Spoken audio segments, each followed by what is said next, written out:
برزخ څه دی؟ انسان چې مړ سلو بس دغه ټوله زمانه چې کوم دا برزخ ده. دغه قبر څه دی؟ دا په مځکه کې چې دا میت پروت دی دا د برزخ مکان دی. دا ګورې یو زمانه د برزخ ده، یو عذاب د برزخ دی، یو ځای د برزخ دی. د مرګ بعد دا ټوله زمانه چې کوم ده تر آخرته پورې دا زمانه د برزخ ویل کېږي. او یو چې کوم دی برزخي مکان دی هغه دغه قبر دی. په کوم ځای کې چې د مړي جسد پروت وي هغه برزخي مکان دی. او درېیم چې کوم دی عذاب برزخ دی. عذاب قبر څه چی مراد دی؟ د برزخ عذاب مراد دی. صحیح معنا په قبر کې چې کوم عذاب ورکول کېږي دا د برزخ عذاب دی. اوس دا درې شیان چې ته وپېژنې چې د مرګ بعد چې کوم ژوند دی دا ګډ برزخي دی. ټیک او دا قبر چې کوم دی دا برزخي مقام دی د میت دپاره. او د عذاب څخه مراد هغه برزخي عذاب مراد دی. نو بس مسلې حل دی بیا. نو زموږ د اهل سنت والجماعت موقف دا دی چې دا عذاب چې کوم دی دا د انسان روح او جسد دواړه ته ورکول کېږي.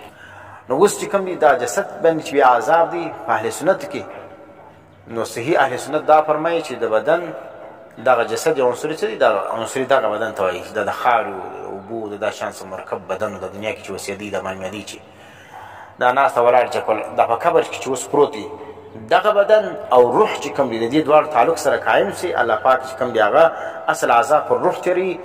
دغه روح تعلق د چا سره د بدن سره وي. څه رقم لکه لمر ګوره څونه لوړ دی. د لمر د لوړوالي باوجود ځکه ګرمېږي که نه ګرمېږي؟ څونه بده ګرمي ده.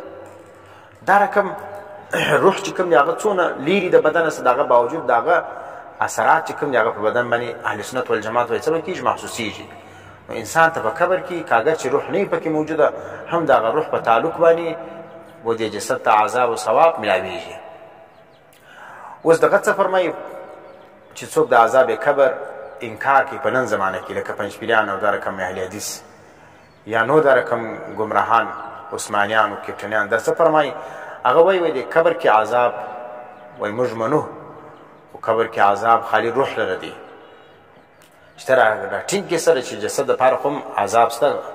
دا حدیثونه په دې باندې ټول د دې اختلاف اصل په عذاب کې د عذاب قبر په مسله کې چې دی هغه دا دی چې عذاب قبر جسد عنصري لره سته که نسته.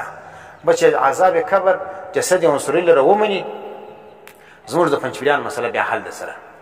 صحیح د جسد عنصري باندې اصل اختلاف دی چې دا دی ومني بس د قبر مسلې او دا ګرده چې کوم هغه بیا حل سوی.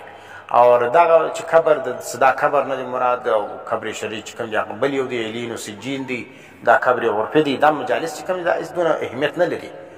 صحیح د اصل دی د جسد عنصري د عذاب د انکار د وجې دغه مباحث کوي چې د جسد عنصري عذاب دی ومني یا راحت ومني په تعلق د روح باندې بیا د قبر مجلس خپله پاتېږي. بیا اوس دې کتابونه په دې لیکلي دي قبر شرعي کم یو دی، قبر عرفي کم یو دی. وینې جسد چې کوم دی هغه کم دی. جسد عنصري که ومني بس کیسه حل ده بیا.